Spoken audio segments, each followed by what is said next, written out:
So, hello guys, welcome back to my channel. At sa hapong ito ay ayan, sobrang lakas ng ulan at ay yung tumutulo talaga, yung parang umuulan lang din ang buong kusina namin. Ayan, sobrang basang-basa po, hindi ako makapaghugas ng plato dahil sobrang lakas ng tulo ng ulan. Ayan, nagsasaing po ako diyan at yan lang po ang parte ang hindi tumutulo. Yun. Good morning, happy Sunday everyone. Ayan, makulimlim ang morning natin. Walang araw na sumisilip. Si Bao. Si Bao, ah. Ay, si Pati. Shhh. Nanurok yun akong kuan, Chris. O, mga kuan, o. Mga pipino. Ayan, o. Hala. Nalagyan ng iro diha.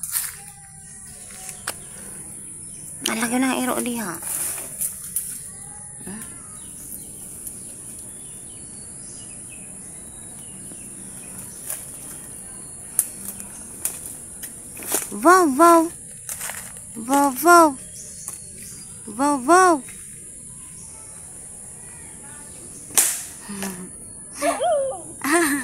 Nag-aw-aw ba? Wow. Yan si Bao. Taas ng puno.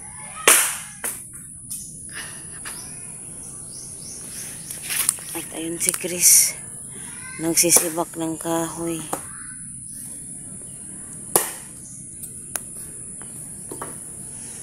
Umaga ng morning, Sunday morning pala.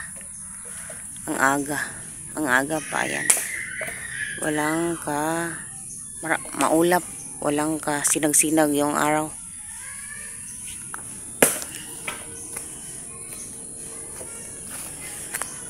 Hi.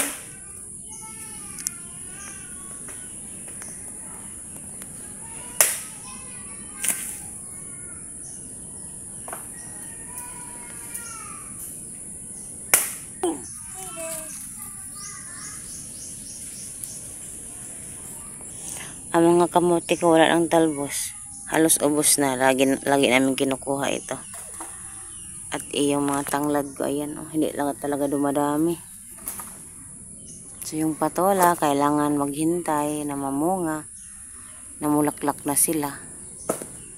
Napakadaming patola dito. Halos lahat ng puno hanggang doon. May mga patola.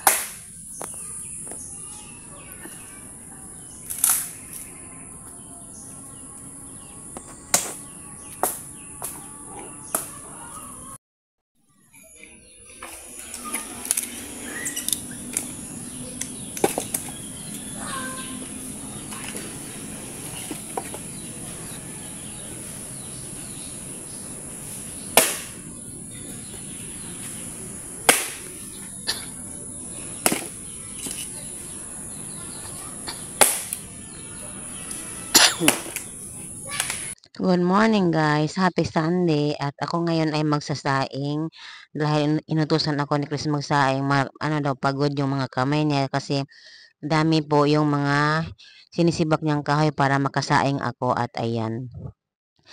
Yan, dito po ilalagay ko ulit ang aking mga hugasan kagabi dahil hindi ko nahugasan kagabi dahil sa sobrang lakas ng ulan. Tumutulo po kasi lahat halos ito sa aming kusina. Yung saan ako maghugas ng plato sa lababo, tumutulo, parang umuulan lang din. Tapos yung dapit ang hindi talaga tumutulo ay itong mesa lang na lalagayan ko ng plato, ayan. At yung aming lutuanan ng pagkain, yung pugon, yung doon kayo magsasaing, yun lang ang hindi tumutulo. Pero yung ibang parte ng kusina namin, sobrang tulo po talaga. Kasi nabagsakan po yan ng kahoy yung aming atip at yun, nasira po at napunit yung sin. So, yung binili kasi namin yung naatip ay yung mumurahin lang na madaling masira. So, kasi hindi din afford yung mga mamahalin na yung mga mamahaling atip, yung yero. So, ayan, yun lang ang binili namin. Kaya, ayan. Si Chris na ang nag-ano ng apoy, nagpapasiga ng apoy at ako ang maghugas ng kaldero at ako ang maghugas ng yung bigas para magsaing na. Ayan, habang nakipag-usap sa akin yung aking kapitbahay diyan, kasi nasa likod siya ng aming kusina na may duyan kasi diyan, yun yung pinakita ko dati. Ayan. So yan ang aming kusina, yung baba ng aming lababo ay ano po yan, parang butas na talaga. Doon pumapasok yung mga manok, so binilagyan lang yan ng net namin. So ayan, habang si Chris ay nagpapaapoy, ako din naman ay nagsasaing na o naghugas ng bigas. So ayan guys, hina-harvest namin ang mga taro or tumon or bisol. Yan si Dodong. Ayan ang mga laman. Sama ni Dong. Yan. Ayan. Sinahinay. Ayan. Ayan ang aming nakuha. Ay.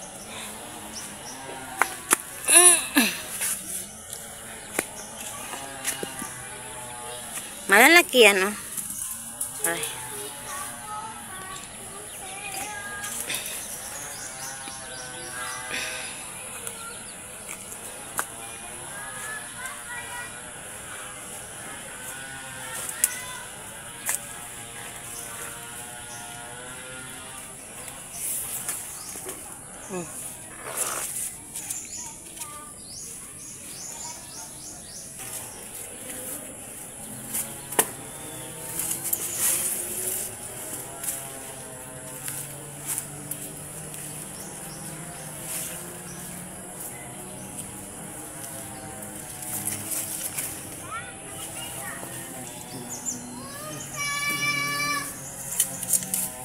Yeah. Nada pa? Nakasaglaman na. Mati masih madantes. Ayan, Desember, oh.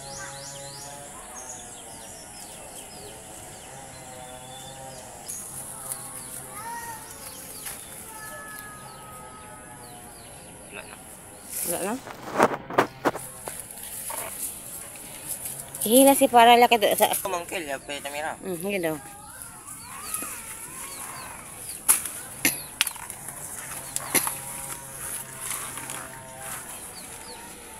Duro?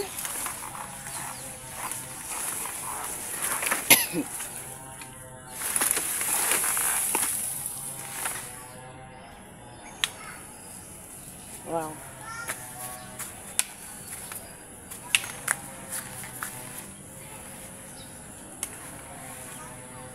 Wala.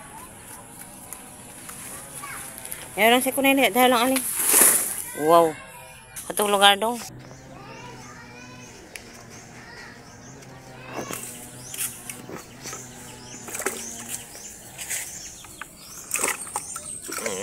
Hmm? Oo.